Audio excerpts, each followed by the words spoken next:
What do we want the tiers to be? So I mean, S rank would be this is like the pinnacle. This is as high as Pokemon has gotten, though maybe not as high as it could get. Mhm. Uh, I'd say A rank would be this is very good, but there are some obvious issues that like would need to be addressed that are maybe addressed in other games. B would be like this is just solid Pokemon. This is a solid Pokemon experience, but it doesn't stand out one way or another.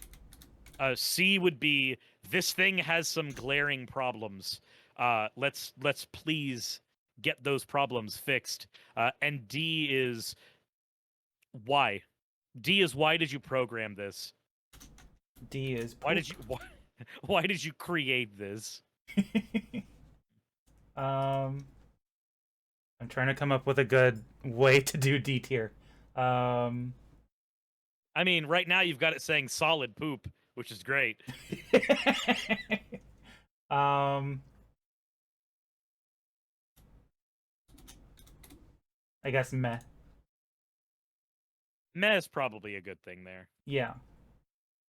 Okay. Uh, I guess we can just get right into it. Okay, so um, the first one here, it looks like the first thing they have on that list is do we want to do this by generation? Or do we we want to do this by the order they have it on the list? we can do by generation. It might make more sense to do like the first generation first. All right, then I'm gonna piss a bunch of people off right now. Uh-oh. Uh, red, blue, and yellow, they all go in just solid. Red, blue, and yellow all just go in solid. Okay. So Good luck I'm with sure this there's awesome somebody who's gonna be charity. like, "No, Gen, what is that?" No, shut the fuck up. Also, that's fire red. That's not what we're looking at. Oh, that's fire red? Oh god. Yeah, that's fire red. That's Where's different. where are It's they? the one with Charizard that says Game Boy. There it is.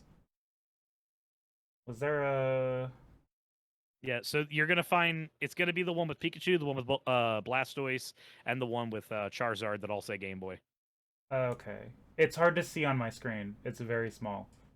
It's amazing because I can see it just fine from my end. Wow, lucky you. um Yeah, yellow would be the other there it one is. there. So you say it's solid. Why? So I think that Generation 1 is solid because this is the foundation that everything else gets built on. Mhm. But we've seen Pokemon shoot for higher heights from this point. Uh and also these games are held together with shoestring, gum, and a lot of sleepless nights. Yeah. You can break them in half merely by sneezing on the code. So they are not very well programmed, but they are ridiculously ambitious for the hardware they're on. So it's kind of they're kind of understandable. Um, Also, the games are not well balanced at all. Yeah. Uh, there was there was the there was the breadth of an idea on how to balance the psychic type in this game, and that was completely farted on by Nightshade being the only ghost type attack with higher than 40 power, and that can't super effective anything. And then the fact that Bug type had Pin Missile. Like literally the only Pokemon that can stand up to a psychic type in these games, aside from another psychic type Pokemon, is a well-rounded Jolteon firing a Pin Missile. Because how dare you try to use a Beedrill with Pin Missile to deal with a psychic type Pokemon when they'll get one shot. Alakazam's faster than Beedrill, and Alakazam will one-shot Beedrill with Confusion, much less any other better, stronger attack. Like, these games are not balanced very well. A lot of thought was put into the battle system, but that is not it's not well realized yet. We didn't have dragon type at that point, did we? Yes, we did. We did. We And had that dragon type, but it didn't matter because dragon type only had one dragon type attack, and it mhm. was dragon rage. That's fair. And it always did 40 damage. Wasn't there only one dragon type uh Pokemon too? Yeah, we had Dragonite. Yeah. That was it. Like Lance, the dragon type Pokemon trainer, had a bunch of evolutions of Dragonite and then also an Aerodactyl and then a Charizard, as some strange way of arguing that he totally 100% had dragons. I need you to chill, honey. Oh my god. My dog is like freaking out right now. I might have to be right back. Give me like 1 minute. Completely understandable. Red Joker says, "Well, one line of dragons." Well, yeah, but I don't know how you'd argue that it's any more than just one Pokemon, basically.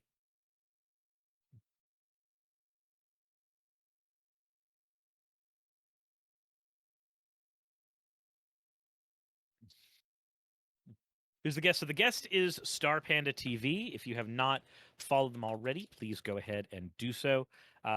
They do a lot of content talking to other creators about political issues, issues that trans people face, and they are currently doing a charity for the Trans Day of Remembrance. So check it out. Do so.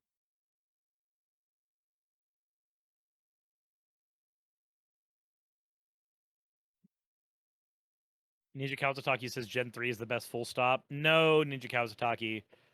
I disagree. 7 out of 10. Too much water.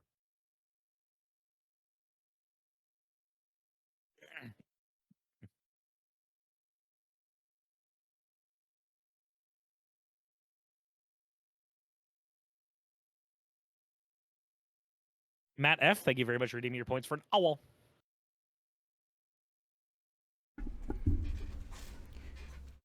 So someone made a donation. Thank you so much. I didn't see your name, but I really appreciate it. We're up to $5.90 now. Excellent. Okay. So are we moving on to, was Fire Red next, or was it Gold and Silver? Well, I was wondering if you had any 60%. any dissenting opinions on where Gen 1 should go. I think I completely agree with you on them being just solid, because I've played those games and I came late to the party for Pokemon. Like, I think I came around Gen 5, and yeah, it's rough for someone who hasn't been there like from the beginning, but like it is still like a solid concept, and they did it as best as they could, I feel like. um you're completely right with the psychic balancing with that, and I don't think they would have gotten it right for a little bit. um but yeah, I'm right there with you on that one. Okay. Which one was the next one? I don't remember if it was Fire Red or if it was Gold and Silver. So it's Gold, Silver, and Crystal. Okay. That's where we sit next. I'm gonna say that personally, I'd put Gold, Silver, and Crystal in the good category. Um, this is like just about peak Pokemon for me. Not just because it's, I'm old and so I played these games when I was a kid, and I've played more of Gen 2 than I have any other gen.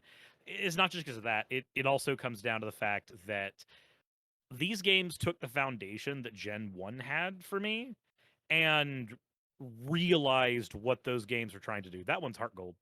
What? No, it's not. The one that you pulled up at first was Heart Gold, and then you put it down. Yeah. There's a stream delay. Yeah. I got confused for a second. Yeah. But these games also added in the day-night cycle and the day system into the games.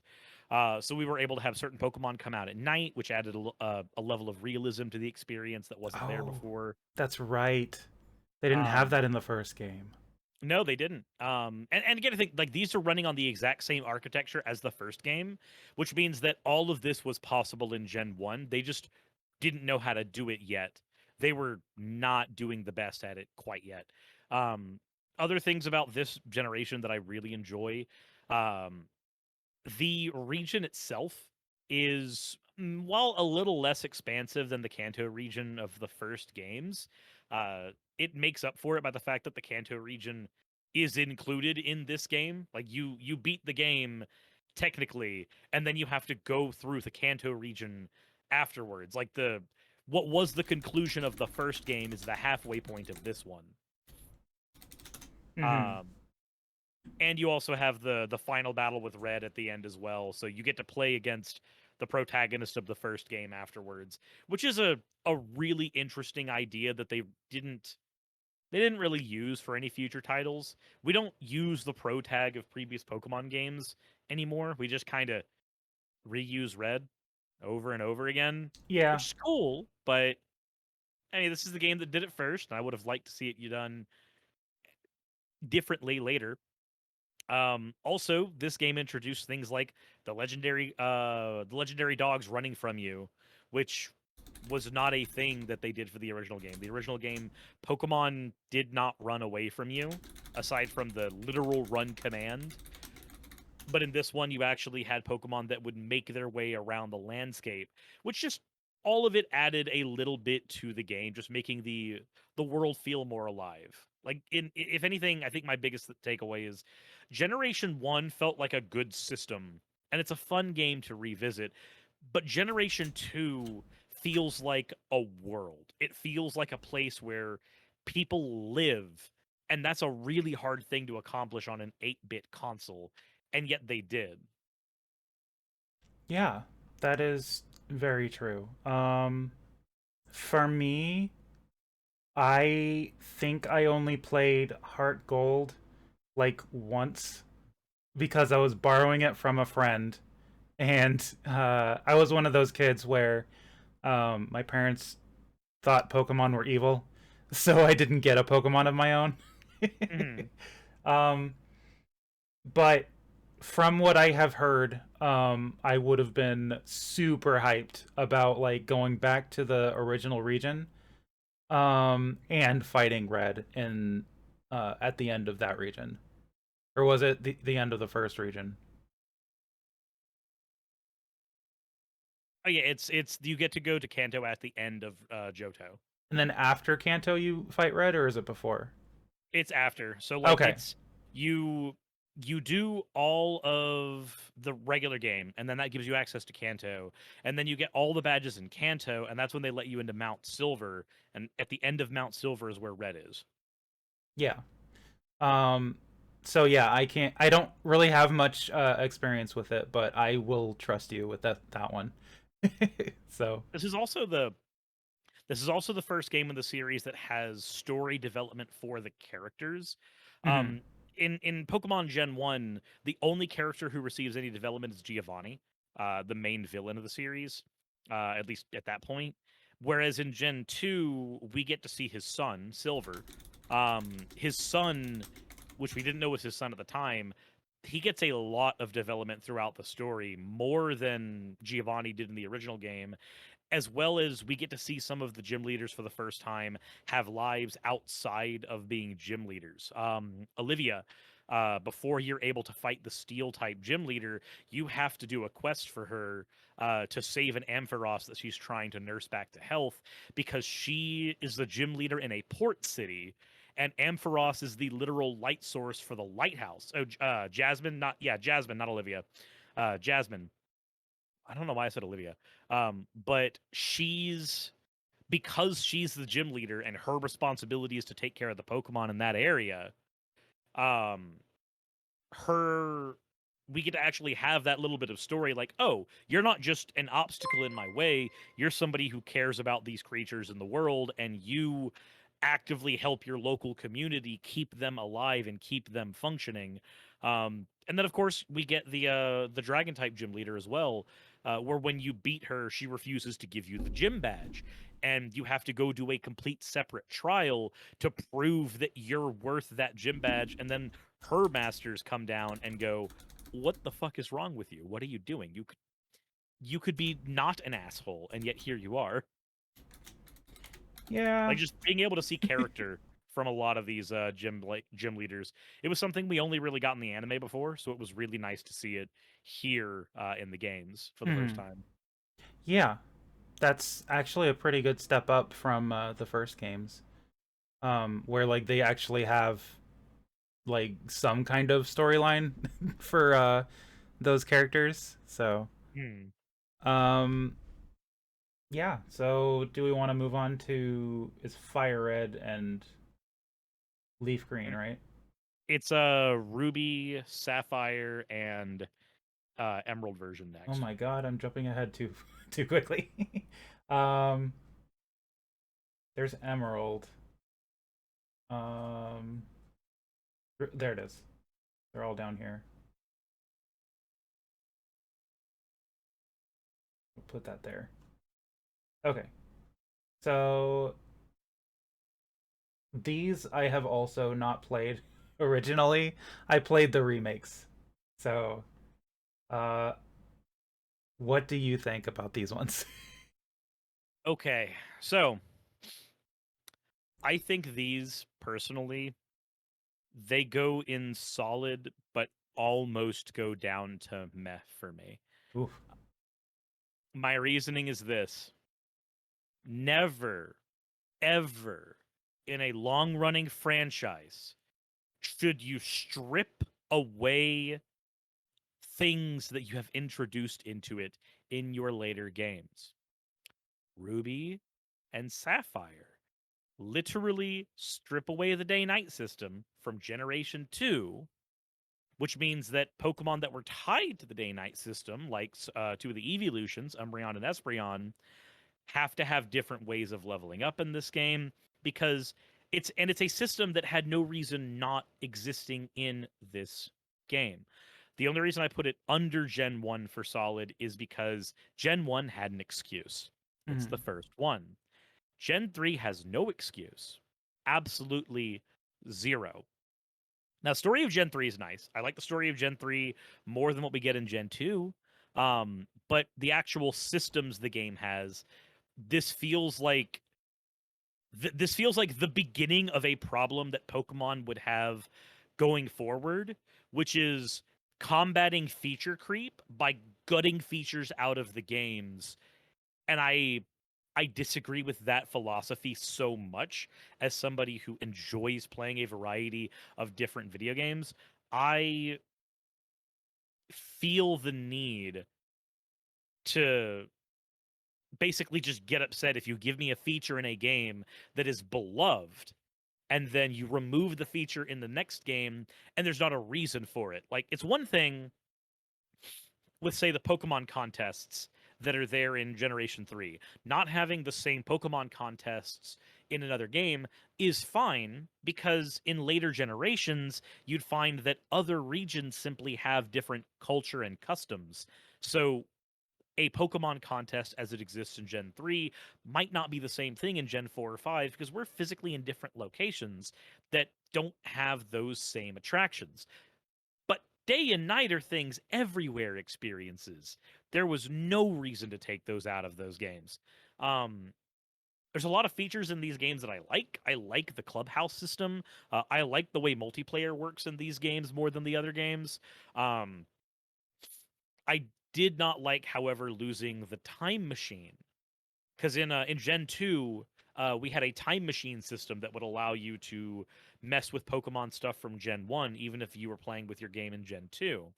Um, but so like losing the time machine, losing the day night cycle, and the things we gained for it are things that are really cool on paper, but are really not super great in practice.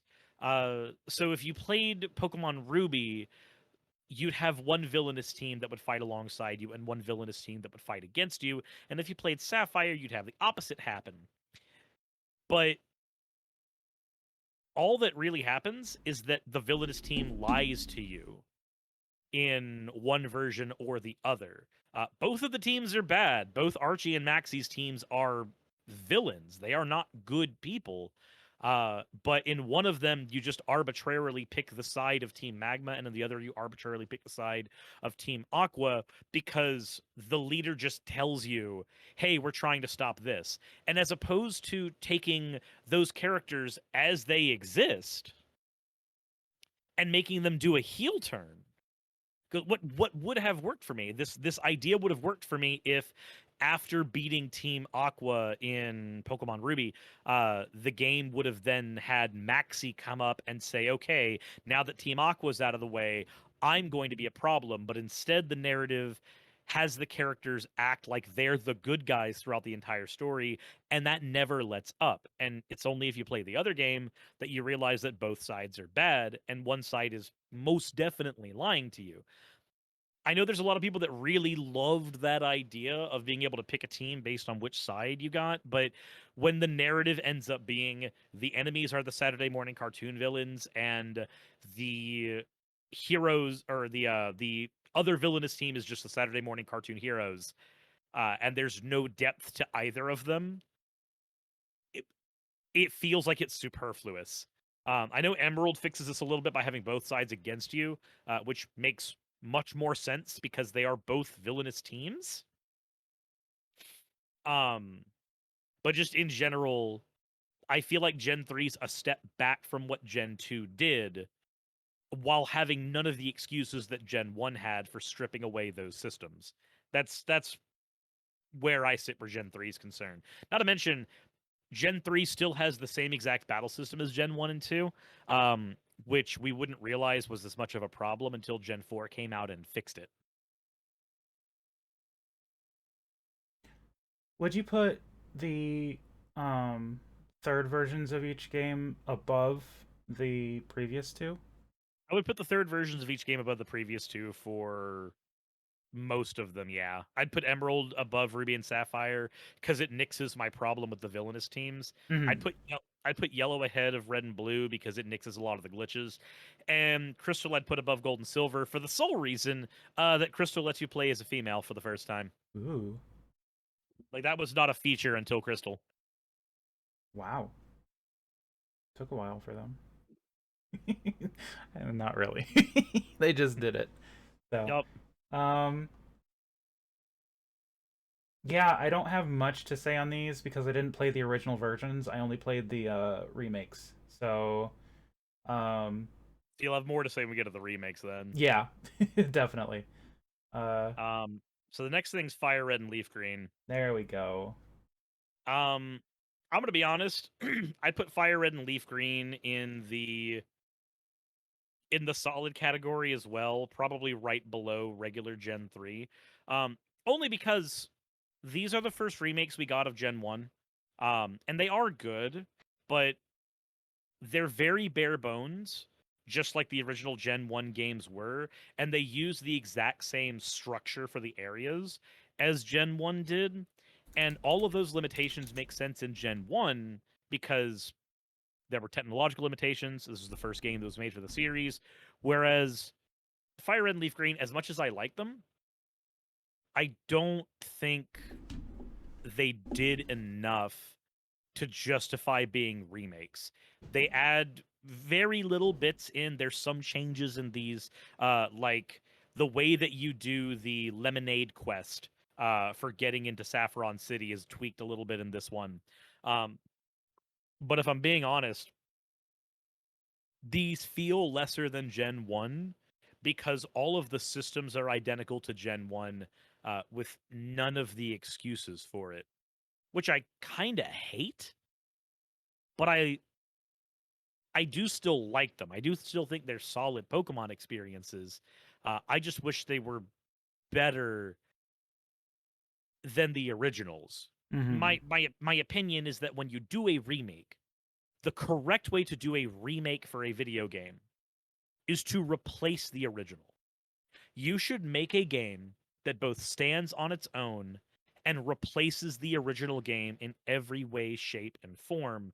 There should be no reason to play that original game when you have your new one. And while Fire Red and Leaf Green do kind of have that, there's really no reason to play Gen 1 when you've got Fire Red and Leaf Green.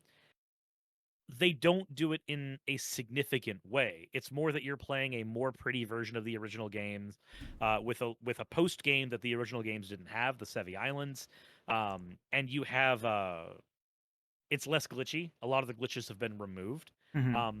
but for some people, those glitches actually are some of the more endearing qualities of Gen 1, and there's not really a nod to those glitches in here the same way, uh, at least not in the way you activate them. Um, like in my opinion, the perfect remake, the perfect remake that exists in terms of video games at all, is the Resident Evil 1 remake on GameCube. That game functionally replaces RE1 in every way, shape, and form while updating it graphically and also adding in so much more to that story that it's basically decanonized the events of the original game and turned itself into the actual canon story, which is Hmm. not something that, like, that's in my opinion, that means a remake is doing good. So like the Alpha Ruby and or no, the Omega Ruby and Alpha Sapphire games. Like, those remakes are much better Yeah. than Fire Red and Leaf Green are to me. Okay. Especially because, like, the Sevi Islands post game is kind of a nothing burger, whereas like the Delta event post game for ORAS is not a nothing burger. The Oh yeah. Delta event changes Pokemon lore significantly and in a good way. Yep. Yeah, I really enjoyed Alpha Ruby. I keep saying it wrong. Oh my god. I've been up too long. Uh Omega Ruby and Alpha Sapphire I pretty much loved, yeah. So what was uh I don't have much experience also with Fire Red and Leaf Green. Um but I do know that it looks a lot better than the originals. Yeah. Um did they fix the issues with um like the balancing, or was it still prevalent? So I'd say that the the balancing is mitigated a little bit, except for the fact that the roster is still the Gen 1 roster. So it's, while you have access to dark type moves that are better, um, a lot of times it's very hard to get the dark type moves to be on a Pokemon that can utilize them correctly. What I mean by that is, let's say you've got a Pokemon that uses Crunch. And I don't remember if in, hold on, Gen 2 is Dark physical. I don't remember if Dark was physical or if it was special. Yeah, dark. So like dark type moves are special type in generation 2 and 3. So let's say that you've got a Gyarados, and this is going to be your counter to your opponent's Alakazam. You got a Gen 1 counter for the Gen 1 Alakazam. So you get Crunch on your Gyarados. Your Gyarados has a special attack stat of fuck me, why does the world hate me? So your Gyarados has Crunch, where it will physically bite down on the enemy Alakazam for no damage because it's super effective, but there's no oomph behind it because Hmm. Gyarados isn't a special attacker. Um, it's very, very hard to get the dark type moves to be aligned on a Pokemon that cares about them. And for a lot of the dark type Pokemon, some of them just aren't good. Like Murkrow's not really great at handling psychic type Pokemon. Umbreon can be good, but Umbreon's more a tank than anything. You're going to be using that to absorb hits more than you are sweeping a psychic out. And even then, like, you're not using those guys in the Gen 1 remakes. So Yeah. it feels like the steps were taken, but they didn't go far enough. But that's where Gen 4 comes in. I think Gen 4 fixes that problem. Okay. So let's go ahead and move on to Gen 4. Um I had it here somewhere.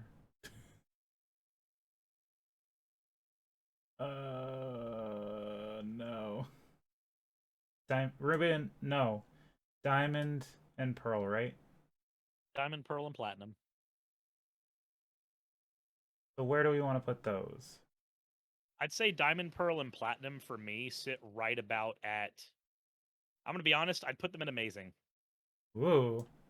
I've got some reasons for that.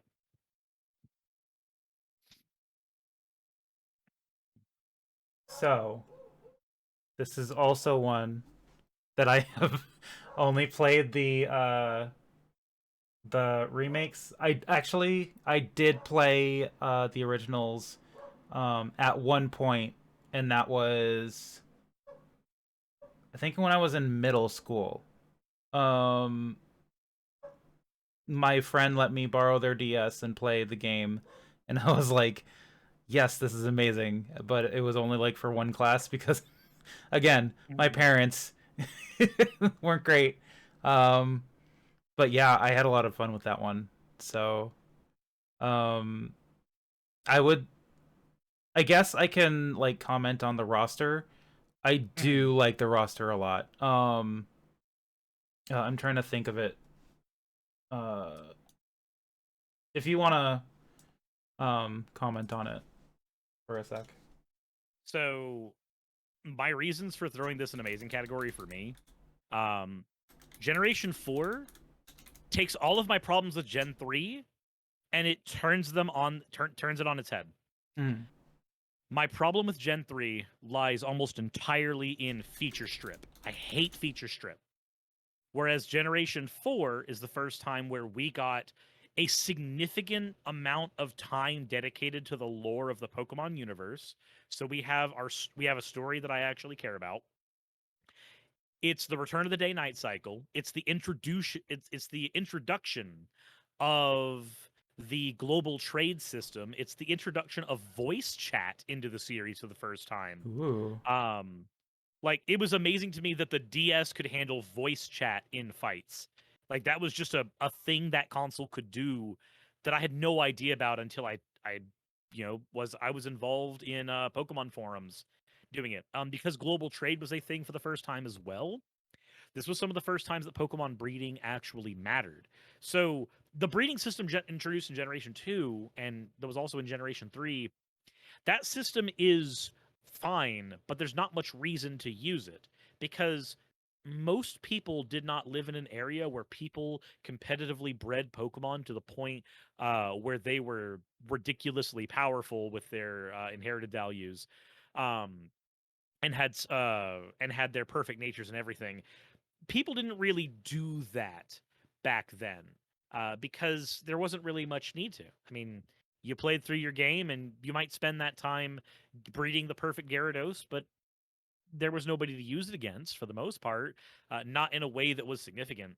But introducing online play into the series suddenly made that breeding worth something because now not only can I breed the perfect Pokemon if I want to, but I'm incentivized to. If I want to go online and play against people, I need my Pokemon to be at peak performance.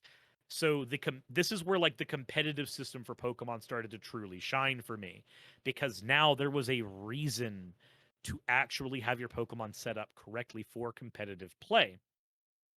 Um, on top of that, because this game is built in such a way that this was the first 3D game, technically, while still being a 2D game, it's a game that I think graphically has aged really, really well. If you've ever gone and looked at the maps of Generation 4 and how they built a 2D game into a 3D environment, it looks really nice. But my biggest thing is with the addition of the added competitive environments, this is the game that introduced the special physical split to combat. All of my problems with Pokemon's balancing basically disappeared overnight when this game came out. Because now you can have dark moves that are physical and dark moves that are special. You can have grass moves that are physical and grass moves that are special. You can have a Pokemon that is built entirely for physical combat, like a Machamp. And now, when you give it fire, ice, and thunder punch, those moves have weight behind them. Previously, like attacks that should have been reserved for physical centric Pokemon, like the punches, were being thrown onto Gengars in competitive play because it gave the Gengar the ability to have type advantage over everything, but Gengar was a ghost type that had no physical power behind it. it didn't make a lot of thematic sense, and it really, really restricted move sets on certain Pokemon because all ice moves, all thunder moves, all fire moves, they were all special. Only a handful of things were physical. Like rock was physical, ground was physical. And this meant that like Pokemon like Blissey, for instance, were ridiculously powerful in earlier generations because most moves people cared about were special unless it was Earthquake. And you could easily swap into a flying type to deal with Earthquake. So with the actual split between things here, now we could have a Machamp that had really good type coverage because we could give it all of the different Thunder, Fire, and Ice moves. And if you wanted to have that type coverage on a Gengar, then you still could, but you had to be a little more selective with your stuff. It restricted certain Pokemon that previously were special powerhouses, but it made physical Pokemon finally shine in a way that they never really had the advantage of being able to do before. Um, Also, certain attacks that were really unclear on whether they were physical or special, like the flying type, the dark type, etc. Those attacks that were really unclear, now there was actually a delineation. There's physical versions of flying attacks and there's special versions of flying attacks. Um, this also meant that Gyarados Hyper Beam was no longer a thing that people had to worry about. Now it was Gyarados Giga Impact, because those special abilities that were previously physical needed to have different versions of them introduced later. And while there's a certain thematic thing that the Gen 1 Pokemon player in me likes, by putting a Hyper Beam on a Dragonite, putting it on a Gyarados, it makes more sense to me that the Hyper Beam is a special attack. And so we can give that to certain special focused normal Pokemon as their sweeper move. Um, This is, however, the generation where walls came into play a lot more often. If anybody remembers, Tangrowth Wall was a agitating thing to deal with, but there were certain wall strategies you could do that were still very, very fun. Not everybody enjoyed facing a Hippowdon every single game, but I liked bringing in Meganium. There was a drain tank way of building Meganium and Umbreon and Vaporeon in Generation 4 that was really, really fun and really, really strong, and a lot of that got to shine here. Basically, if there was a strategy you can think of, this is where it started to shine. This is where it started to exist for the first time. This is when trick room strategies became a lot more viable, which is where you're doing a 2v2 game and you have one really slow, strong Pokemon and another Pokemon that just uses Trick Room. Trick Room makes it to where all speed stats are flipped. So now your super slow Pokemon is the fastest thing in the world. This is where in 1v1 strategies, uh, there are teams that would open up with Stealth Rock. There are teams that would open up with Ninjask. There are teams that would open up with a variety of different strategies that we didn't get to see properly in older games. With the special physical split, it was easier to run a monotype team now than it used to be. So things like building the Rain Dance team off of Suicune and Politoed, that was a thing we got to do in Generation 4 that in previous games didn't have any competitive viability. It was just a neat thing you could do if you wanted to. But now you could have Pokemon that were dedicated to, this is the thing that makes Rain Dance happen instantly at the beginning of the game. This is my physical sweeper, who's a water type. This is my special sweeper, who's a water type. This is my tank, who's a water type. This is my healer for the team, that's a water type. Like, that wasn't something previous gens could do very easy, but the specials physical split let us have those robust teams now. So my big thing for this generation are the designs. Mm-hmm. Some of my favorite Pokemon are from this generation. Um, One of my favorites being Torterra. This is one of my favorite like Pokemon of all time, and I just love the theming because it's the world turtle basically. Yeah. So like that's just a huge plus for me. Roserade, let's see. There's I just saw one. I love Pachirisu's design, even though some people like dunk on it just because it's a um It's a Pikachu clone. Yeah, basically. But Cherim, I love the effect that it has when it's daylight. Um there's Lopunny. Just so many Pokemon that I fucking We love. don't talk about Lopunny. Not I can if I want to. Have you seen the video of like it's a Joker, he's got Batman tied up. Batman, I've got a Pokemon, Batman. Oh no. Do you want to see what it is? Joker, what Pokemon did you catch? It's a Lopunny, Batman. You know what that means, right? No, Joker, no, don't. No, Batman. I caught it. I can do anything I want to it, and I'm going to make you watch. Just, it's fucking awful. Oh my god. uh I don't like Oh, it. that does remind me of one thing. I was just reminded of this in the chat. Generation 4 is one of the best generations of all time because it has Cynthia. That is my be all end all. I have never found a Pokemon final boss character to be more compelling and more amazing than Cynthia. Cynthia was really good, yeah. Like down to the fact that you encountered her at various parts during the story, like with the Psyduck mission, helping them out with their migraines, and the fact that her team was actually built perfectly to destroy you. Like, I'm sorry, most final bosses of the Pokemon series just have decently high-leveled teams with different types, and that was their way of doing it. Cynthia began the fight with a wall, like a correct competitive Pokemon player. She threw out Spiritomb and then ended on Garchomp to wreck your shit. Yeah. She did her homework. What can I say? um yeah. So this I would agree with you. Like even on like the just the designs alone, I would put it in amazing. One of my favorites out there. Uh and then Black and White, isn't it? Next ones. Black and White is next, yes. When was Heart Gold and Soul Silver?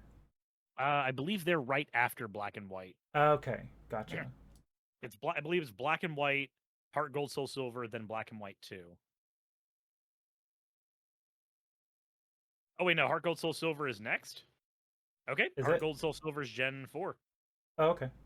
So where are you putting that one? I've heard a lot of good things about this one. So Heart Gold and Soul Silver, I would put right above. I would put them right above the regular Gold and Silver games in the good category. Mainly because I can't give Heart Gold and Soul Silver all of the points that I gave to Generation 4 initially, like the introduction to the global trade system, the voice chat battles. I can't really grant all of those to Heart Gold Soul Silver because they're working with the systems of the previous games. Mm-hmm.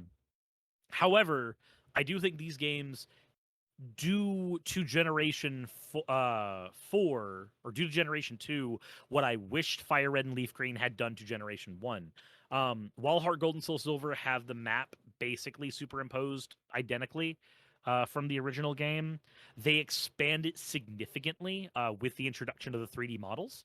And also adding in a lot of cutscenes into the game that just were not possible to be done on the original one. Like when you go and you meet Ho-Oh for the first time, the way that you see it flying around the tower it's an interesting use of the technology at the time. Also, the fact that the watch that you got, the Poke Watch, from the original game, that was such a huge part of what made Generation 2 feel different. It just having effectively a smartwatch that had access to radio and a smartphone basically before we ever got actual smartphones. That thing was such a neat idea in Gen 2, and the way they expand on it using the touchscreen in Heart Gold Soul Silver, I appreciate a lot. But I think my biggest thing about Heart Gold Soul Silver is they took the fantasy that was teased at in Generation 1 with Pokemon Yellow and actually realized it. Every single Pokemon in the game can travel behind you, and just be outside of its Pokeball if you so choose. I love that feature for every Pokemon game that they do it with. I wish they I would do it with every Pokemon game, period. I Yeah, don't see a reason why they shouldn't. I completely agree. Like, um, I get in earlier generations that they couldn't because they weren't always able to with the way things were coded or like Yeah, sprite sizes being a yeah. thing, you couldn't fit a different version of every Pokemon sprite in. But like for the newer games, it should just be a feature at this point. Like Mhm. I want it to be a feature for every game from now on. So, uh yeah, I'll basically go with what you said for Heart Gold Soul Silver. How were the graphics improved on that one? So a lot of 3D models. We had obviously like characters are still their 2D sprites, but they're higher detail 2D sprites. But buildings are 3D models, which makes a bigger difference in Generation 2 than you'd think, because Generation 2 is host to a lot of really tall towers that are not a thing in a lot of the other games. Like literally, like the burnt down Pokemon towers and stuff like that are integral to getting the legendary Pokemon of the game. Those places get a chance to feel significantly large when you have a 3D environment, whereas in 2D, you just kind of have to pretend they're big. Like you know that they're large because the game tells you it, and the game is good at making you feel that way. Like as you're going up Bellsprout Tower, but you never feel like you're at the top of a tower when you're in Bellsprout Tower. You just feel like you went past a loading screen. Um, because you can actually kind of scale these buildings a little better in this game, it adds a lot of weight to the statement. Like, hey, this is a 9-story building. Well, now you can feel like it's a 9-story building instead of just being told that. Um, so I definitely graphically these are just major improvements over the originals, as well as adding in things that were not technologically available for the originals. Whereas like Fire Red and Leaf Green, they look like they are just prettier versions of the originals without any extra bells and whistles. Heart Gold, Soul Silver are those prettier visuals with all of the bells and whistles on top. Yeah, perfect. Um, I don't really have much else to say about them. I do know that they have been talked about a lot about like being really good remakes for the series. So, and Mhm. they were probably like that one step up for the series. Yeah. Um, for remakes, I should say. Because like I think they were only the second remakes that were made, and they were already improving on what they had done before. Yeah. So, before we move on, we're about halfway done with the list. Um, but if we get to $1,000, I'll do a Nuzlocke of the new Pokemon game. So that's cool. Good luck. Yeah, we're at 600 now, so we're getting there. Um, but like, I appreciate everybody who has been donating. Uh, yeah, we've been getting there slowly but surely. Uh, so black and white. Let me I just. think black and white for me go above Generation 4. Black and white does something really, really bold that a lot of people hate for the Pokemon series. They disabled all old Pokemon. Mm-hmm. All Pokemon from previous generations are completely nixed from the starting Pokedex. And I am okay with that. And I wish more Pokemon games were bold enough to do that instead of standing on the nostalgia of the original games. All the Pokemon sprites were animated for this game. So that made them feel a lot more alive in battle. The regions in this game are really nice and varied. We get to see our first like gigantic city in a Pokemon game, and not Saffron City. I'm sorry, Saffron City feels like a couple of alleyways compared to what we get in Black and White. In Black and White, we get an actual bustling city rendered in 3D with people bumping into us on the fucking road. We get gym leaders, like the idea of the gym leaders having their own lives in Generation 2, that idea gets expanded on so much in 5. Almost every gym leader has some sub-story you get to do with them where you're trying to chase down the villains of the story or otherwise work with them outside of the time that they're in their gyms. The gym leaders probably spend more time outside of their gyms than they do inside of their gyms. Triple battles are shit. I don't care about triple battles. If people like triple battles, then they are wrong. And I sincerely hope their taste is better in food because I don't want to know what is happening to their insides. But What about rotation battles? also shit. Also garbage.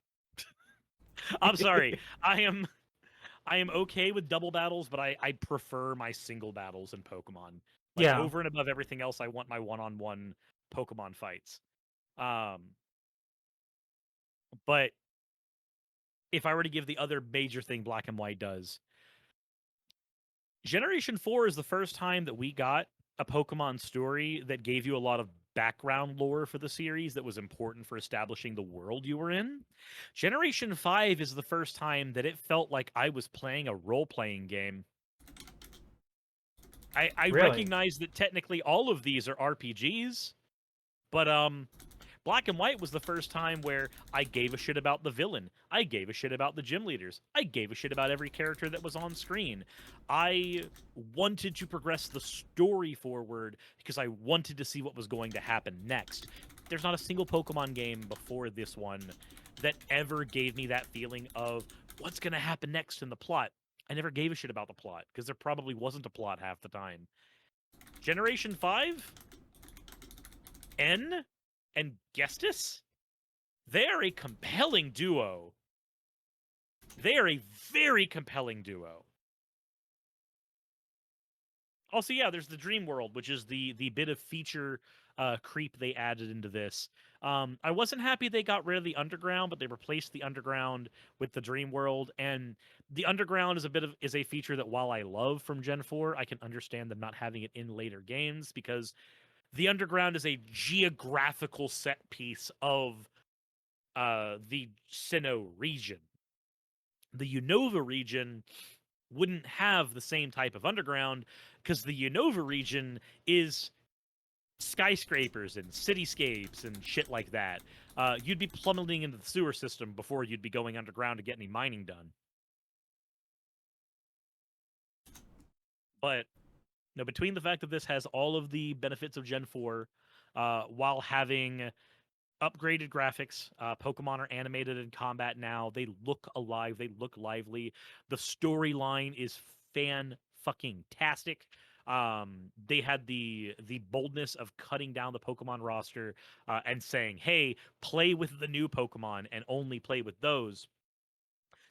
The fact that things like the story for Bianca in this game really makes you feel like, oh, these are kids going out in the world, and there are some times where their parents don't want them going out and learning about themselves. They want them to stay at home. When Bianca's dad has to get intercepted in this story by the electric type gym leader so that she can tell him, hey, your daughter is going to go and be her own person, and you're not going to stop her. So they gave me a story I gave a shit about. They gave me a villainous team I gave a shit about. They gave me gym leaders I gave a shit about. The fact that there were multiple rivals you had in this game, and each one of them had a different story that mattered a lot throughout the games, and that story would continue into Black and White too. And the fact that, yeah, no, this is probably the best music the Pokemon series has ever had. Just series This is like the peak of the series for me.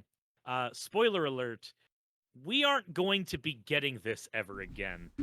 So we've completed the amazing tier, everyone, and I apologize for that. So, I completely agree with everything you said. The story, amazing. Um, and I'm not biased because this is my first Pokemon game that I've ever played. Uh, um, Embor is the first starter that I picked for a Pokemon game, and it is my absolute favorite design. Uh, it's knocked down only because of Oshawott. He's ugly. Uh, let's see. Oh, fuck. Musherna is a fucking great design. Uh, Zebstrika, just so many Pokemon that look so good in this generation. People give this generation shit for like having unoriginal designs, but these are designs are probably some of the most original designs in the series, I would say. Also, Um, everybody that gave this generation shit for unoriginal designs never took a second peek at Gen 1.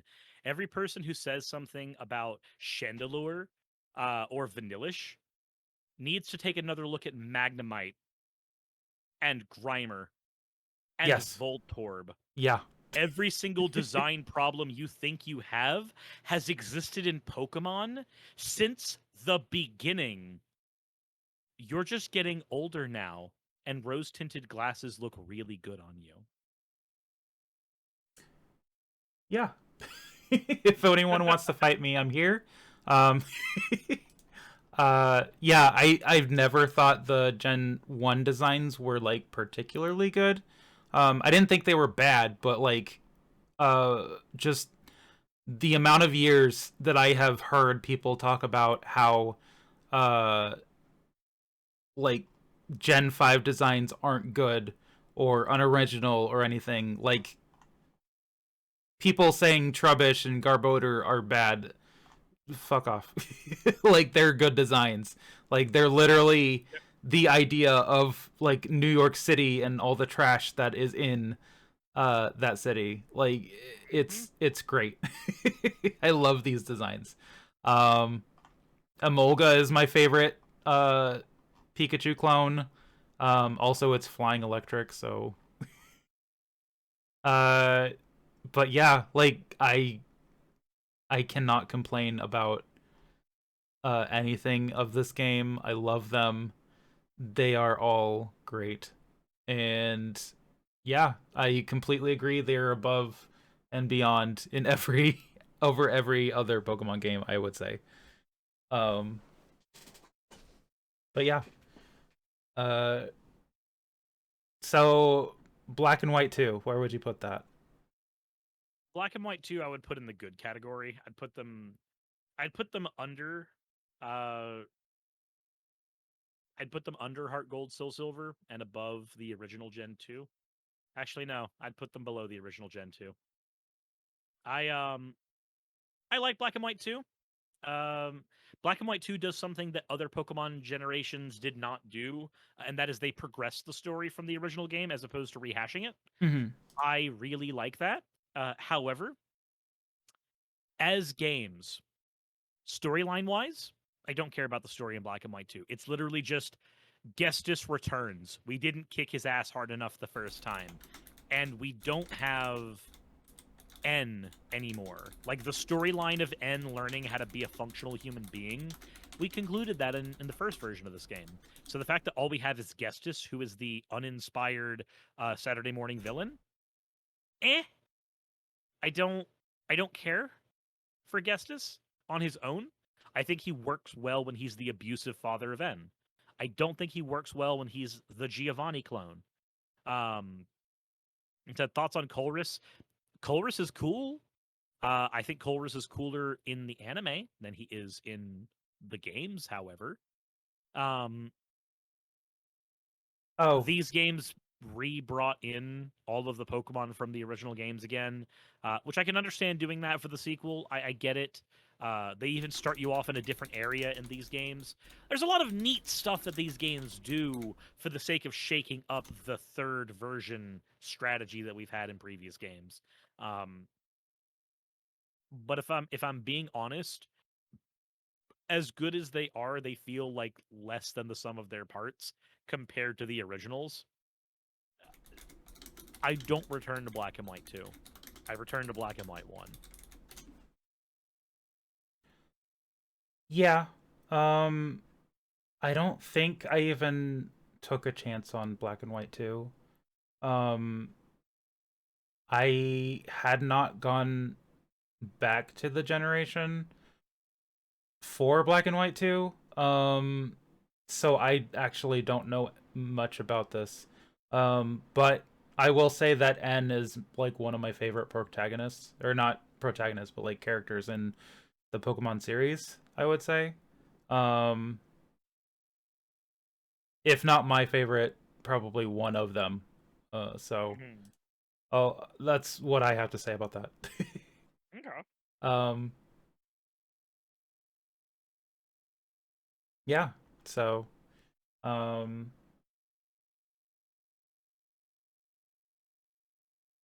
I guess that puts us at X and Y. Is that it? puts us in X and Y. I hope everybody's okay with me tossing X and Y into the meh category.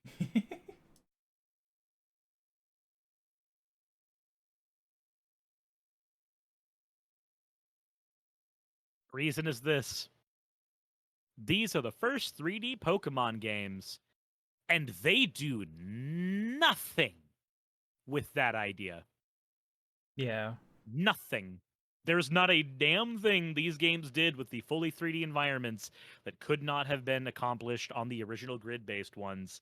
Um, and it just, the villain makes me want to punch him in the face, and not because he's a good villain, but because his motivations are so paper thin, they change them between the two games, and there is no difference. He either wants to destroy the world or he wants to recreate the world in his own image. And either way, he's the same villain. I'm sorry, Lysander is just shit. And when he tries to pretend he's Doc Ock, he's more shit. This was the beginning of Pokemon starting to rely more on nostalgia than it had previously. Down to the fact that we even got two sets of starters in this game. We got the regular starters, and then we got the Gen 1 starters after the first town. Like, that's a cool thing. It's a neat throwback.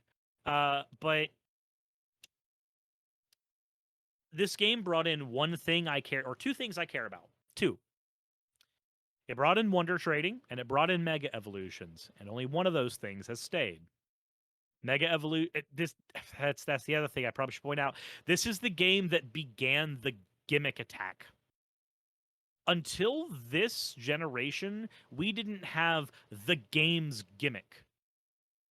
We thought Mega Evolutions were going to be a thing that stuck around from this point on. They didn't. Not in any significant way. So this is the game that begins the sin of, this is the game's gimmick thing, and we'll forget about it by the next gen. A lot of people want Mega Evolutions back. I have noticed. Mega Evolutions should not only be back, but they should be a returning series staple. There is no reason not to have Mega Evolutions in every single game. And it also looks like you just got a $50 dono. Yeah, I did. Thank you so much, FC, for the $50 donation. Also, if you're on my stream, make sure to go follow Starpanda. I have provided links to the stream here. But do you have links to the donation page? They can find those links at your stream. Ooh. I will do that. What you were saying? So the region in X and Y is forgettable. The reasons that you can't go everywhere in the city are bullshit and pulled out of the story's ass. The rivals in X and Y I don't care about Tierno. I don't care about any of the entourage you walk around the world with. They have all the personality of a flat paper bag. Um, I don't care about any of them, and if they died halfway through the story, nothing would significantly change. But So I I, have not played this generation, but I did listen to a lot of the lore, and I kind of fell in love with the lore at this point. Um, I do love that mythical Pokemon. What was it? The diamond one? Um, I forgot its name, but uh, it's one of the Pokemon games that introduced what is it? Like customization of your uh, character. DNC. Deontay. I love that Pokemon. That's one of my favorites too. Um, I'm. I can't say that I would put it anywhere on this list because I haven't played it. So I can't really say anything about that. But there are some. I do like the mythical Pokemon and the designs of the legendary Pokemon in this one. Uh, so I don't have much to add here, but take that as you will. I guess that leads us now to ORAS. Yes. I'm gonna be honest. I put ORAS right right below Heart Gold Soul Silver Why? in the good category. Why? My my reasoning is it's got a lot of the problems of X and Y, but it did have the Delta thing. Also, I will say these are some of the only Pokemon games I have not managed to complete because something about them did not make me feel compelled to complete them, and I don't know what it was. Hmm. Uh, but I would still put them at very, very good because I know the things these games have. They have more mega evolutions. They expand on that system. They have the Delta episodes. Um, but I don't think I would need to sit down with them to see if I could place them more accurately. But as I have not completed them, I've not been able to. It's hard for me to really say that I would put them any higher or lower because in terms of the systems and the things they add to the story, I think that all that stuff is wonderful. But I also know that these are some of the few Pokemon games that didn't compel me to complete them, which is a weird thing to say. It's one of the first times I ever experienced that in a Pokemon game. Hmm. Um, I would have put them like an amazing right below Diamond and Pearl, honestly. And if you want to put them in amazing because you've got more experience with them, there's nothing wrong with that. Like I would accept above Heart Gold and Soul Silver and Good, but personally, they're like some of my favorite Pokemon games that I have ever played. Um, and that's not saying a lot because I haven't played like a majority of them, apparently. Haven't really thought about that, but um, yeah, I love these games when they came out. Um, and just I I think the main thing that I remember from this one is that like everyone was like, please come out with Pokemon Delta Delta Emerald or something like that. That's just something that I kept hearing for people to do, and yeah, I love those games. Um, but yeah, I'll throw them down here just to have some parity. Sure, sure. Um, and next one was it? It was Sun and Moon, wasn't it? Yeah, next is Sun and Moon. Where would you put that one? This is one I did play. So, Sun and Moon, for me, sit very much in the meh category. I want to put them higher because they do a very good job having a story that I care about. Lily's story is very, very compelling in these games. The dichotomy between the person she is and the absolutely abusive piece of shit that her mother is. It's a really compelling story. And these games were some of the first ones to take us away from the gym badge system. But then we run into the problems that I outlined for Ruby and Sapphire. Just because you technically did something does not mean that you did it right. So, having a compelling story, great. Spending so much time on cutscenes with very little animation, not great. Taking us away from the gym badge system, absolutely fucking amazing. Giving us a system that is functionally identical to the gym badge system in every way, shape, and form, even down to the amount of challenges that we have to do, not great. Sun and Moon is the epitome of like everything I want in a Pokemon game on paper and executed poorly. So, yeah, that's where I sit where Sun and Moon is concerned. I have a hard time liking these ones, but I want to so desperately badly because it fixes my problems in X and Y on paper. It fixes my problems with Ruby and Sapphire on paper. It has one of the best fucking villain teams of all time thanks to your boy Guzma. But in execution, I hate picking up Sun and Moon. I hate playing these games. I played these games and I don't think I ever finished them. I I loved it for the time that I had with it, but I think in the middle of playing I just completely lost interest. I had the same thing that you had with what was it? Black and White 2? Mm-hmm. Yeah, I had the same problem there. Um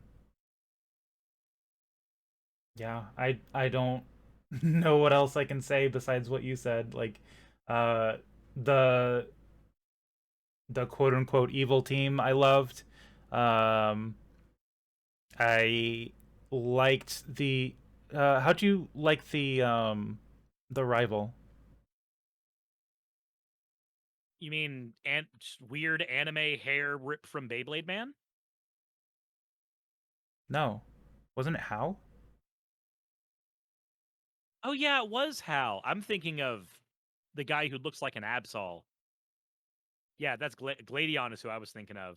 Um, yeah, I kind of hate Hal. I don't care for Hal. The fact that I forgot Hal is probably the biggest the biggest stain. Yeah. I don't like Hal and I hate his Pokemon card. I His don't Pokemon card's goddamn awful. Did And you he's did you talk about the rivals in Black and White? yes, I did talk about Bianca and I can't remember the male one's name offhand. But the fact that they actually had they had compelling arcs that were actually followed through in Black and White too. One of them, even started a fucking school in Black and White Pool. Charon, Mhm. like they're well realized characters in Black and White. I They are. loved the rivals in Black and White. They're probably some of my favorite rivals. So, Oh yeah. um, but yeah, I think that's where we're at for Sun and Moon. So, what about Yeah. Ultra Sun and Ultra Moon? Slightly above because they are the same games except they have a scene where Gestus beats a child and that makes them better. What? You didn't know that? No, I haven't played these ones. There's a scene where you're running around with Lily and dimensions start getting torn. It's a follow up to the Delta episode basically where like other dimensions exist. And in the follow up to the Delta episode, Gestus from the universe of Black and White comes into this game's universe and beats the fuck out of Lily. Oh shit. Like it it makes Oh. me like Gestus more because when you've got the Saturday morning cartoon villain, if they don't have anything compelling going for them, at least let them do bad things unabashedly. And beating a child is a bad thing unabashedly. uh, I actually completely forgot. Sun and Moon had like the whole like dimensional rift type of thing, didn't it? To an extent, yes, because they had the ultra whatevers, the not Pokemon that you could still catch with Pokeballs Yeah. And came I in. I particularly remember a scene where the one girl's mom gets taken over by one of the ultra beasts. Mm-hmm. That was a pretty cool scene. So I'll give Yeah. it that. um but yeah, I had no interest playing Sun and Moon, Ultra Sun and Ultra Moon because of my experience with Sun and Moon. So, I will take your word for it. It's weird to me to have, a third version go back to the old style of just playing the same game again, whereas in Black and White, the third version was, the sequel. Hmm. I put them above because of Guestus child abuse. I think it's funny. But that's the end there. That leads us to Let's Go Eevee and Let's Go Pikachu. Um, I did play Let's Go Pikachu. I have a very hard time placing these games. I have a very hard time placing these. Do you Um, want my honest opinion? I'll take yours because I've got some opinions on these games. It might be controversial. Are you putting them right in poop, or are you putting them in amazing? I'm putting them right above the originals.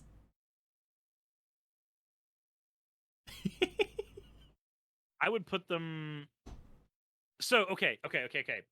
I'm of two minds. I either want to put them in the good category, or I want to put them in the poop category. What is the dichotomy here? So, dichotomy. The control system is fucking stupid.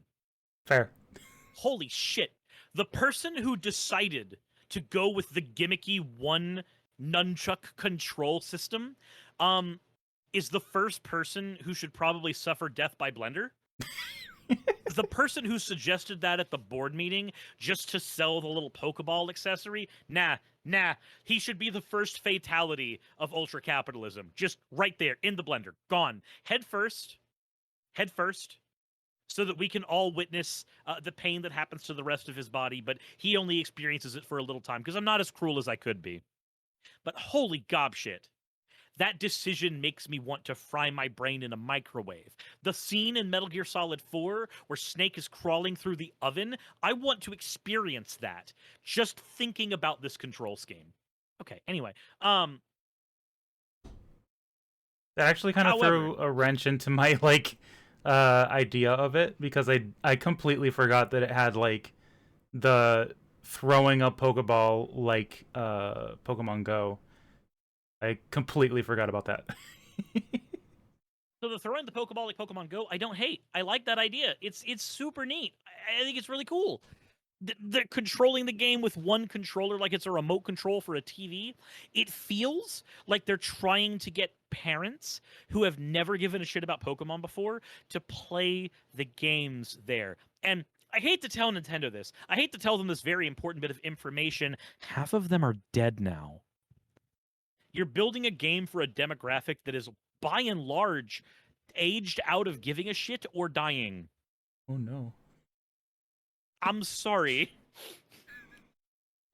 Not to mention, most people don't sit back with the remote control anymore. A lot of people have moved to streaming. We don't channel surf anymore for the most part. But okay. So, other thing I hate about this game. I hate the fact that the experience system is down to catching Pokemon. Yeah. In an attempt to analogize Pokemon Go. I hate the fact that these games are basically the marriage between Pokemon Go and the real games. These feel in every way, shape, and form. They feel like onboarding games. They are not meant for people who like Pokemon. These are Pokemon games designed for people who do not like Pokemon, to convince them to play the Pokemon games. That feels wrong to me from the biggest multimedia franchise of all time. Transformers and G.I. Joe walked so that Pokemon could emulate Sonic the goddamn Hedgehog. There is zero reason to create an onboarding experience for this series anymore. The games themselves should be the onboarding experience. It's super simplified Pokemon. I don't like that. It is a Pokemon game that feels like it is not aimed at people who give a shit about the franchise. And by and large, it does the thing that I didn't like that Fire Red and Leaf Green did, and that was remake the architecture of the original game, but do nothing with the 3D at all. However, there are some things this game does that I absolutely adore. This is one of the first games to really expand on the writable Pokemon idea. Yes. This is one of the first games to have the main plot care about the extra dimensions, because we get Mega Evolution in these games. And in these games, the Team Rocket incident is happening after Red and Blue have already had their journeys. So we have a Generation 1 Pokemon game happening in a different timeline. That's a cool idea. We get to see things like the Pokemon Tower incident, where Cubone gets to mourn its mother. We get to see stuff like that for the first time. This game takes so many ideas that were hinted at in the original games, and it actually breathes life into them in a way that I am so fucking happy about. The world gets to feel a little more alive because we can ride Pokemon around in the world, or like hitch a ride on a Snorlax as it's rolling around for some weird reason. Avoiding a lot of the backtracking problems of the original games, because most backtracking issues in the original games are down to cliffs that are one-sided, that are meant to force progression one way. Like the fact that we can avoid that by hopping on a Charizard, like stuff like that's just really cool. This is such a split game to me because it's got so many ideas, and the ideas are executed well, that I love. But it's also baby's first Pokemon game in the worst way possible. And I hate it for that. Yeah, someone in my chat literally said it's for babies. Like So. I want this game, for its positives, I want to put it in good. For its negatives, I want to put it in poop. I can't call it a solid game because it's not a solid game. I would have to put it, the honest thing would be for me to put it in meh, at the top of meh, because there's not been a single Pokemon game ever where I've had to complain about controls. That feels like such a sin. I think I'm gonna diverge with you here. Okay. I'm gonna stick with what I said.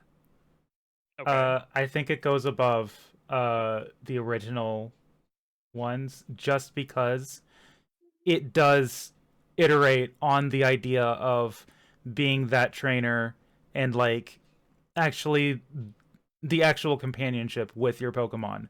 Like Mm-hmm. you're carrying a Pikachu or an Eevee on your shoulder and you can throw them into battle like if they're your first Pokemon.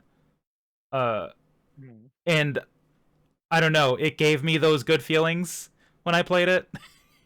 And I can understand that. for that reason I like it where I put it. But like um I'm I okay with it not moving because I agree with you. Like mhm. the I feel like the companionship with Pokemon thing was expanded on better in Sword and Shield, but I understand. I'm sorry that in the last one here I'm gonna have to start yelling. Oh no.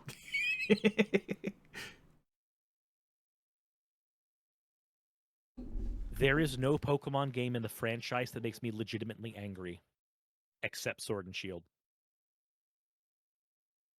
Sword and Shield, like the controls in Let's Go confuse me and fill me with rage. Sword and Shield as a game, as a concept, it makes me want to measure the thickness of drywall with my forehead.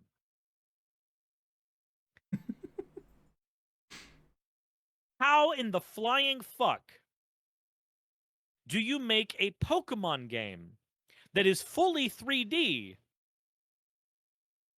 and is made of only a linear series of hallways? How the fuck do you do that? How do you make a Pokemon game that has all of the advantages of having this amazing, expansive world, and yet you can't tell a compelling story? And when you have characters telling their bits from the story, you reuse animations from previous games and you tack them onto near identical character models. How's animations are superimposed onto Hop. Wholesale. No changes. How do you give a character like Hop a compelling story, but make me hate him? How do you do that? How do you create a story where it is written well for one character, but because of your game's inability to execute that story, I want to throw the kid in a grinder? How do you do that? How do you make a game with the world is going to end as a plot line where every person in the entire world forgets that plot is happening until the last nanosecond? How do you do that? How do you have a game that has the best, hands down, the best villainous team ever? And yet, when I go into their hideout, it is one room. It is a giant hallway.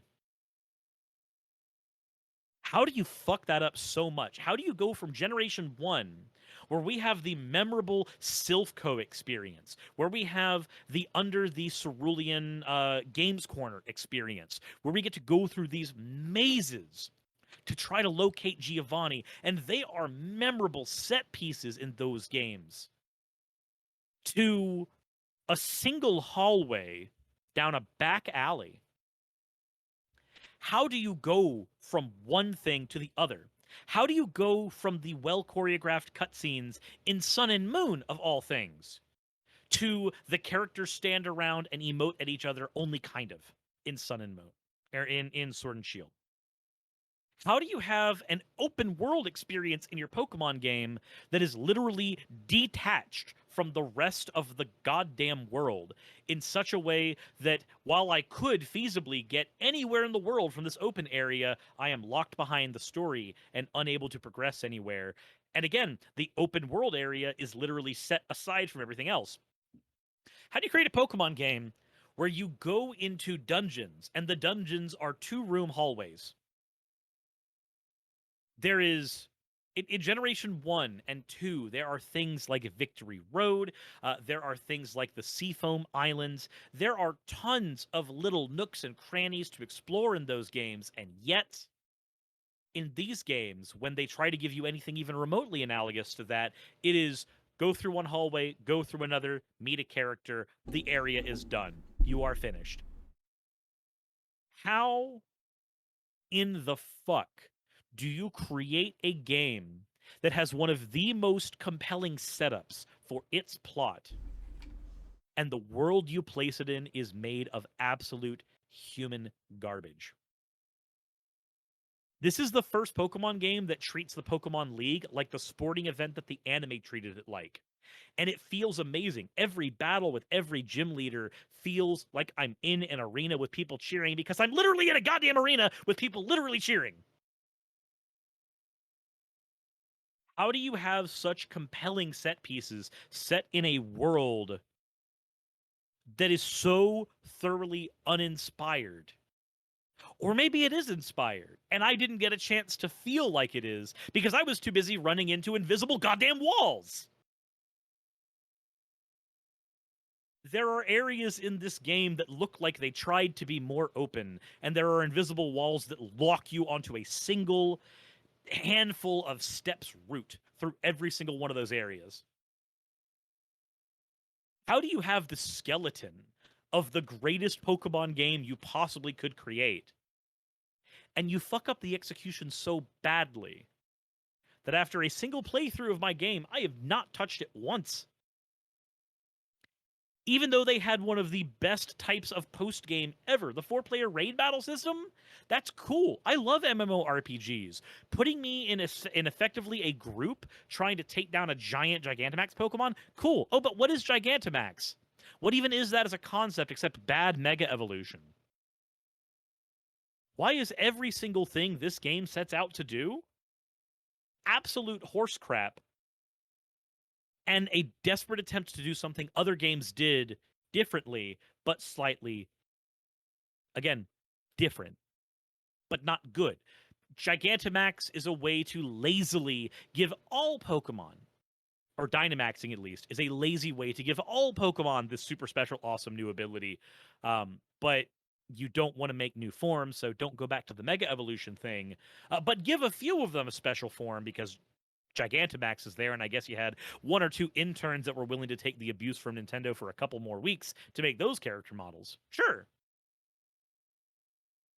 Sword and Shield makes me angry because Sword and Shield, as one of the first Pokemon games on a console mainline, it had the ability to do so much with what it was. Ultrafine Point says small dev team, new hardware, time crunch. No. I refuse to believe any of those words. Small dev team? This is the largest multimedia franchise of all goddamn time. There is no excuse. New hardware? Bullshit. This is Nintendo. Nintendo takes old hardware and repurposes it and calls it new. They have done all the time. Let me cut you off there a little bit. Sure. So there's a huge problem at Game Freak. Yes, I agree they should be able to make games a lot better than they do, but in that way, that person is right. Like Nintendo doesn't let Game Freak have the money, basically. I know most of the money from Pokemon is from merchandise, and Game Freak does not receive a good cut of any of that. Yeah, I understand that. And I recently had read an article on how Game Freak puts on like their newer people onto those teams like that are making the new Pokemon, and I'm not saying it's a good way to run it, but like it's an explanation for why those things are happening. And I do disagree with it, the way they run it, and they should do better. But at the very least, it is an explanation as to why they're doing so poorly at this point. But also, I want to say I disagree with a lot of what you said. If you want to disagree with it, that is entirely fine. There's one thing. There's one thing that this game does that I love more than anything. I love camping with Pokemon. I absolutely adore camping with Pokemon in this game. I love it too. It gives me all the feelings that Hey You Pikachu did when I was a kid, but executed in a way that isn't garbage. Mm-hmm. But I'm gonna be honest. I don't like Pokemon that is hyperlinear. I don't like Pokemon that gives me the idea of a dungeon and executes it as if it's just a set of hallways. I don't like a world that looks like it should be alive but feels like it's paper thin. And Sword and Shield gave me all of that. And I think the reason I hate it the most is not that it's an incompetent game. It's a competently designed game. It's working off of 20 years of a skeleton that the series has been working with forever, so, take that for what it is. Did you play Final Fantasy 13? Did I play Final Hallway 13? No. Okay. I was going to say you would have hated it. Likewise, one of my friends who has played through 13 several times likes Sword and Shield a lot more than I do, Yeah, and I think it's for that reason as well. probably. Yeah, it makes sense. But yeah, Like go ahead. I think the game makes me hate it more when I see those glimpses of things that make me love what it is. Um, Pokemon popping up in the overworld. I love that idea. I love seeing Pokemon in their environments. Um, Taking on the gym challenge in this was really, really fun. Running around and exploring uh, what is here. It wasn't bad. It felt like a budget game, but it wasn't bad. I love the personality of every single gym leader. I loved the story of Bede. I loved his development as we went through Bede or Bede or however you want to say it. I don't care. I loved the finale in the actual gym experience, where instead of a standard Elite Four, we actually had a tournament, Mm-hmm. which is closer to what the anime showed us the Elite Four was in the beginning. Like, that's closer to what that was totally. And I'm okay with that. Like, this game gave me like the sporting event Pokemon experience. And I love that. And it's a thing that I'll always fondly remember about it. But then it plastered it in a world that some art team definitely drew, and they did a good job drawing it. And then some modeling team uh, thought about how to realize those environments and said, how about we don't? Let's make a really cool city formed almost entirely of mushrooms. But don't worry about exploring it for any amount of time. Nah, you're going to be here for a single gym challenge. You're going to walk away. Like, there was an art team that did an amazing job on this world. And then there was a dev team that looked at that and said, we can put a couple of roads in there. Maybe. I don't know. Sword and Shield to me feels like the epitome of all of the most amazing things Pokemon could have done, and none of them being done right. And I hate that. Yeah. Just real quickly, I love Dynamaxing and Gigantamaxing. I don't care what anyone says. Um, I loved Hop. I didn't like him at first because he was fucking annoying, but then he actually had character growth. You know? His character arc is fantastic. Yeah. I just wish that okay, so here's my thing with Hop's character arc. I love what is written for him, right? I don't like what is animated for him. I feel nothing when a character is blankly staring at me, doing their Ocarina of Time, or no. That's not even fair. No. Doing their Sonic 06 NPC interpretation. Oh no. You're right. I'm sorry, the Hop's talking animation is just the Sonic 06 talking animation for almost every NPC. Oh my god, you're right. And it's that I hate games more when they have that potential. Hop's a well-written character. He's got a damn good story. Like living in his brother Leon's shadow the whole time. I felt that. As a YouTuber who deals with imposter syndrome on a daily basis, I feel that in my soul. But I don't feel it when, and it's really hard for me to emote this with a VTuber model because no matter what I do is going to look good because Suzu's a wonderful artist. But it's very hard for me to feel that when I'm watching the guy who gave me the bounce bracelet in Soliana talking every time, no matter what emotion he has. If Hop is sad, he is doing that.